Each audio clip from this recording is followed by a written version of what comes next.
इस कहानी के सभी पात्र काल्पनिक है। इसका किसी भी व्यक्ति स्थान से कोई संबंध नहीं है। ये चैनल केवल मनोरंजन के लिए बनाया गया है। सुनसान सड़क, रात के 1 बजे, ठंडी हवाएं और जंगल से जानवरों की आती आवाजें। ऐसे में एक आलीशान बंगले के सामने रोहन, सुमित, वर्षा और पूजा खड़े होते हैं। कुछ देर बाद उस घर से संजीव और सपना बाहर आते हैं। आप लोग कौन हैं? वो सर, हम लोग चंडीगढ़ जा रहे थे और रास्ते में हम लोगों की गाड़ी खराब हो गई। हमने घर कॉल करना चाहा तो देखा मोबाइल में नेटवर्क भी नहीं था, तो सोचा आपसे मदद मांग कर देख लेते हैं। कोई बात नहीं बच्चों, फोन तो मेरा भी डिस्चार्ज है, लेकिन तुम लोग जब तक चाहो तब तक यहाँ रुक सकते हो। अंदर आओ। ये सुनकर चारों खुश हुए और उनको थैंक्स बोलकर घर के अंदर पहुँचे। अंदर जाकर उनकी आंखें फटी की फटी रह गई। वह चारों तरफ महंगे महंगे मेटिक पीसेस लगे हुए थे। उनको देखकर उन लोगों को चुराने का मन होने लगा। बैठो बच्चों, तुमको भूख लगी होगी, मैं सबके लिए खाना लगाती हूँ। हाँ, तुम खाना लगाओ, तब तक मैं बच्चों से बातें करता हूँ। ये कहकर संजीव ने बच्चों के साथ डाइनिंग टेबल पर बैठकर बातें करने लगा। रोहन ने उसके करीब बैठे सुमित की तरफ ध्यान दिया तो देखा उसकी बैग पर चाकू रखा था। रोहन ने फुसफुसाते हुए सुमित से कहा, इडियट, मैंने कहा था ना कोई भी हथियार साथ मत रखना, फिर तूने ये चाकू क्यों नहीं छोड़ा? अगर इन लोगों को शक हो गया कि हम लोग चोर है तो। तुझे पता है ना ये चांदी का चाकू मेरे लिए कितना लकी है। मैं इसे हमेशा अपने साथ रखता हूँ। इन बुढ़े और बुढ़िया को तो पता ही नहीं चलेगा।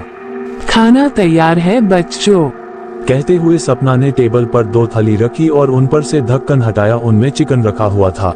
क्यों बच्चों, खाना पसंद आया या नहीं? जी ma'am, thank you so much. तो खाना शुरू करो। ये कहकर वो रहस्यमयी तरीके से मुस्कुराए और बोली, इसको खाने से तुम्हारा खून और गर्म और मीठा हो जाएगा। बच्चों, हमारा घर बहुत बड़ा है और इतने दिनों बाद यहाँ कोई मेहमान आया है, इसलिए हम चाहते हैं कि सारे कमरे भर जाए। तो जो कमरा जिसको पसंद आए आराम से अलग अलग कमरे में ठहर जाओ। ये सुनकर तो खुश हुए और उनको अलग अलग कमरे दे दिए गए। मैसेज मिलते ही सब 1 घंटे का इंतजार करने लगे। ठीक 1 घंटे बाद रोहन अपने कमरे से निकलकर संजीव और सपना के कमरे की तरफ गया। हल्के से दरवाजा खोलकर अंदर देखा तो बेड पर संजीव अकेला सो रहा। ये तो और अच्छा हुआ कि ये दोनों अलग अलग सो रहे हैं। ये कहकर वो दबे पांव कमरे के अंदर दाखिल हुआ और चुपचाप अलमारी की तरफ जाकर उसे खोलने लगा। वो अलमारी खुल नहीं रहा था। उसे लगा कि वह लॉक है। फिर उसने देखा कि संजीव के तकिए के पास एक चाबी रखी हुई है। उसे लगा कि वह चाबी उस अलमारी की है। वह जैसे ही वह चाबी उठाया, संजीव ने उसका हाथ पकड़ लिया। रोहन डर गया। संजीव ने भयानक अंदाज में हंसते हुए जैसे ही अपनी आंखें खोली, रोहन के मुंह से चीख निकल पड़ी। संजीव की आंखें रंग बदलकर लाल हो चुकी थी और उसके 2 दांत भी बड़े हो गए थे। संजीव उठा और रोहन चिल्लाकर उससे दूर हो गया। क्या हुआ रोहन, चोरी का इरादा कैंसिल कर दिया क्या?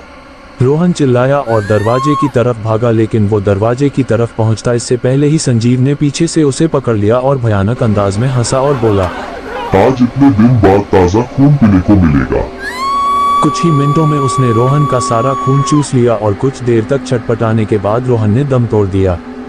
फिर संजीव हंसते हुए बोला, वैम्पायर हाउस में आपका स्वागत है। लगता है रोहन सारा माल लेकर फरार होना चाहता है।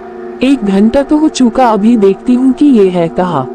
ये कहकर वो अपने कमरे से बाहर निकली और बाहर हाल में पहुंची। उसे वहाँ कोई दिखाई नहीं दे रहा था। तभी पीछे से आवाज आई, यहाँ क्या कर रही हो पूजा? कुछ चाहिए था? यस मैम, वो मुझे प्यास लगी थी। आओ मेरे साथ, मैं तुम्हें पानी पिलाती हूँ।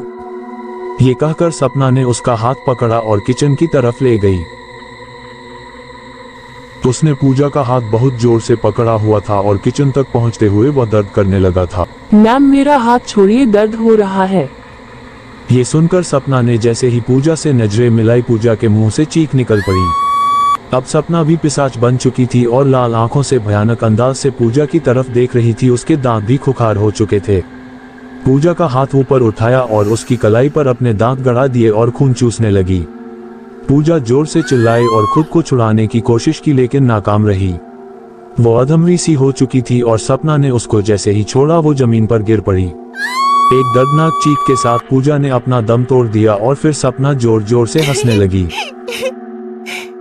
सुमित अभी भी बेखबर अपने कमरे में बैठा हुआ था और वहां पर वर्षा पहुंची।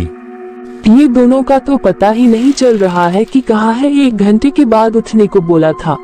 मैं भी रोहन की ही कॉल का वेट कर रहा था। तभी संजीव और सपना उसके कमरे में गए और बोले। कोई नहीं बचेगा। संजीव और सपना को पिशाच के रूप में देखकर वर्षा डर गई और भागकर सुमित के पास चली गई। वर्षा और सुमित दोनों डर गए। फिर संजीव और सपना ने उन पर हमला कर दिया। संजीव सुमित के ऊपर झपटा और उसे लेकर बेड पर जा गिरा। अभी वो उसके गर्दन पर दांत गड़ाने ही वाला था कि उसका हाथ तकिए के पास रखे चाकू से टकरा गया। संजीव चिल्लाते हुए उससे दूर हो गया। सुमित समझ गया कि ये पिशाच है और पिशाच चांदी से दूर रहते हैं। सुमित ने झट से वो चाकू उठाया और संजीव की तरफ पॉइंट किया। सुमित ने देखा कि सपना वर्षा के ऊपर है और उसके ऊपर दांत गड़ाने ही वाली है। उसने भागकर सपना की कमर में चाकू मारा और वो चिल्ला उठी। वो चिल्लाते हुए जमीन पर गिरी और तड़पने लगी। उसके शरीर से जो खून निकल रहा था वो नीला था। सुमित ने जल्दी से वर्षा को खड़ा किया और दोनों बाहर की तरफ भागने लगे। संजीव गुस्से में उन दोनों के पीछे भागा। वो लोग जैसे ही मेन रोड तक पहुंचे, संजीव उनके सामने आकर खड़ा हो गया। तुमने मेरी सपना को मारा है, अब तुम दोनों को कोई नहीं बचा सकता। ये कहकर वह सुमित का हाथ मोड़ दिया, जिससे कि चाकू छटक कर दूर जा गिरा। फिर वर्षा को धक्का देकर वह सुमित पर झपटा। उसने सुमित के मुंह पर नाखून मारकर उसको घायल कर दिया था और अब उसके गर्दन पर हमला करने ही वाला था। तभी वर्षा ने जमीन गिरा चाकू उठाया और भागकर संजीव की गर्दन पर चला डाला। संजीव भयानक आवाज में चिल्लाता हुआ जमीन पर ढेर हो गया।